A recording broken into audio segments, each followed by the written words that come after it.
یو بزرگ ته یو سړی راغی ورته ویل ما ته داسې وظیفه وښایه چې اوبو د پاسه روان شو. ویل داسې وظیفه ویل ورشه چې سیند له ورشي سوچ موچ مه کوه او پې ورګډي شه او زما نامه واله.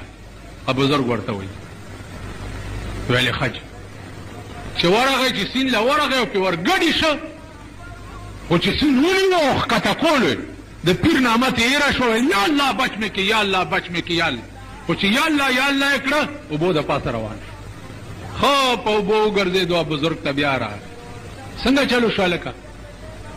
ویل جي زه خو لاړم په اوبو چې ورګډي شوم ستا نوم رانه هیر شو چې اوبو ګیرولم څه وخت کې الله الله مې د خولې نه ووتل. وی بچی دغه وخت کې ستا زړه کې بل څه وو؟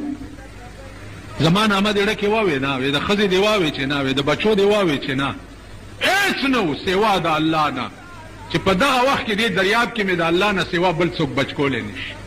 ویل دا یاد لره په اوبو همغه خلک ګرځېدی شي چې زړه نه یې هر څه وځي او الله پکې راشي داړه بالکل خالي شي هېڅ پکې نه وي سوا د الله نه.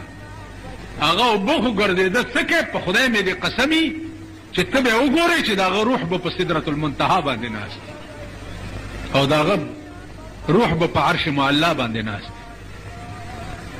خو چړه